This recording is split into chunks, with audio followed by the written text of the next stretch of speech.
Hi, and welcome to making Paludarium and destroying it later on. So first of all, I want to show you how I made out of plexiglass that top shape. I cut it with laser because then it fits perfectly. And I thought that then when I put the silicone around it, should be no worries at all, no leaks.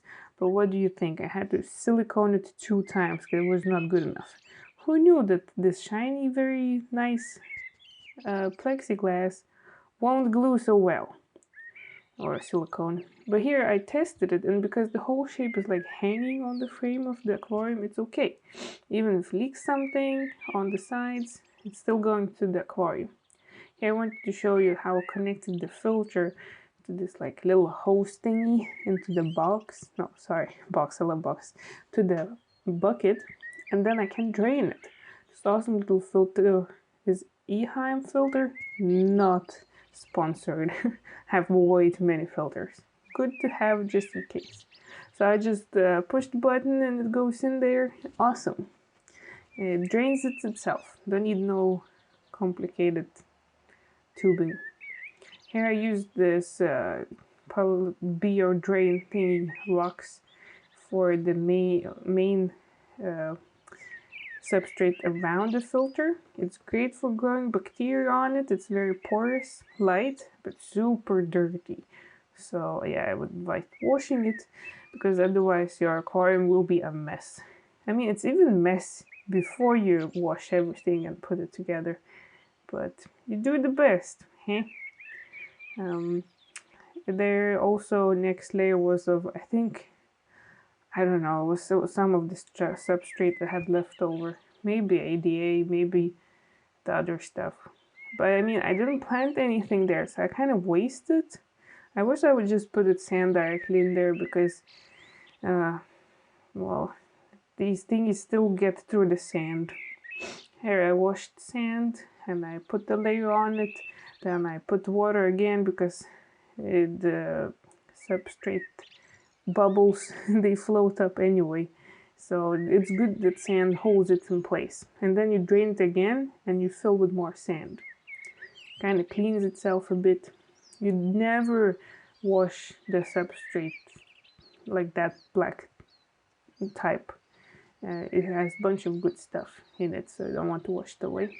But yeah, spoon is a good tool. Who knew? Especially for wet sand. Remind me of summer times next to the sea, building castles. I do build sand castles. It's fun. Try it. I mean, of course you tried it when you were little. Do it again. Fun activities. Anyway, put your sand on it. And then, like I said before, fill with some more water and drain it again. More filling and draining, better. You kind of clear the water and have less stuff in it for later on to screw you with all the algae. Here you can see it's like a little filter area with those little rocks. And you see how clouded it is, even if I washed things that I was supposed to wash? The noise made me crazy. I knew I would have to put something in. I think I put the foam thing in it. Yes, a foam thing. Here, I put some more rocks, put trident on it. Looked great, but it never grew because the light was way too weak and way too high. But then I thought that maybe at least moss on top will grow. And where else do you get moss than just like from nooks and crannies outside? Greatest idea ever I got. It's from the draining thingy on the roof. You know where all the gunk collects? So I had to take action. I tried to get some, but I couldn't reach. I really tried. I just couldn't. No. But then I got idea. Maybe some other things in the dark room could help me.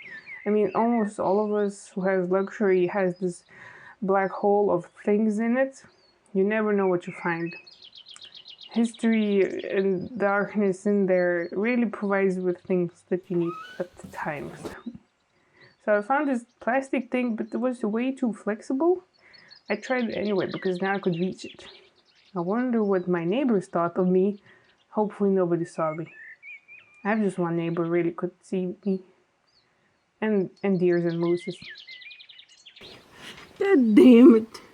I still managed to get that moss somewhere on the ground, like on some later action. And yeah, I found it there. You know, all nasty stairs always have good moss laying around.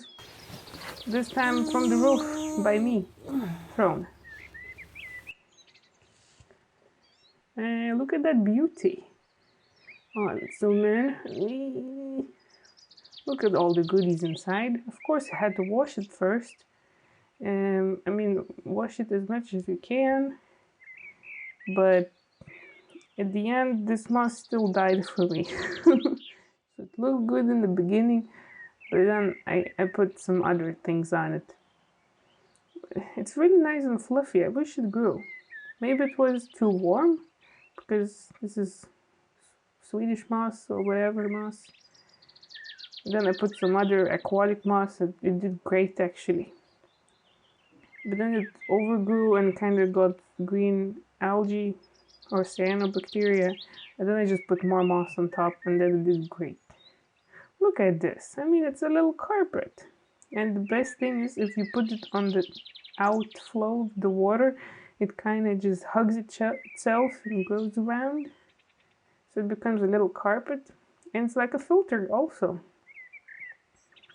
Here you can see when I try to plant plants into the sand substrate, the substrate came out from the sand. So if you do that, don't try to plant anything. I just made a mess. Never fixed it.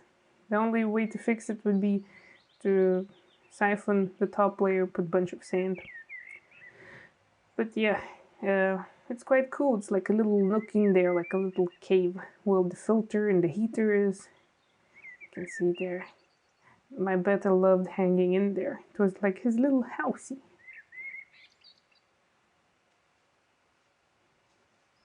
Also had 2 shrimps. They helped.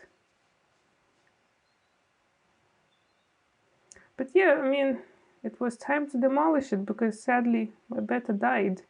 So I thought it's time for something new. Ew, and you can see all the gunk under the moss. It looked like somebody's dinner. Ew. But it didn't smell. The consistency was not awesome. But you can see how much the gunk collected under. It kind of was like a filter too, though. The water always was clear, though. So that's good. But there you can see all the gunk stuff and the cyanobacteria. And then I tried to remove this, I think it's called like one of those green vegetables that you eat and then it doesn't smell good when you go number 1. Yeah, it kind of, I think the name was similar. But look at all those roots. They really enjoyed staying in there. And even if I siliconed all the seals, they still managed to get through and get over the whole thing everywhere. There was even these roots hanging down to the water. Somehow it still started dying after 2 years, so it was time for him to go. I guess he wanted some more dirt. There was no dirt, just Paludarium water. It was like, here you can see a little filter collection water part. It worked well. So I guess if you like build parts. Oh, here when I removed everything, I needed to remove the hard water line. So you just dip the paper into vinegar and cover it. Just keep on, make it more wet. And then it will remove itself. Here you can see Mr. Fancy Pants. He lived here. He kind of enjoyed it too. It was very nice because there was no flow. It was just like dripping water from the top. So he really enjoyed it. His big fins, even though they got damaged a lot, I'm not sure if it was my fault. And it kind of sometimes rotted away or he got somewhere stuck. But he quite often had some fins regrowing constantly. Oh, Mr. Fancy Pants. I'll miss him. It was a fun water hamster / doggy. He would always come to me when he saw me and, you know, be angry and all that. But that's Mr. Fancy Pants. It's the way he is. So sad that he went away. But that's the way it is, I guess. Bye, Mr. Fancy Pants. I'll miss ya. Rest in pieces.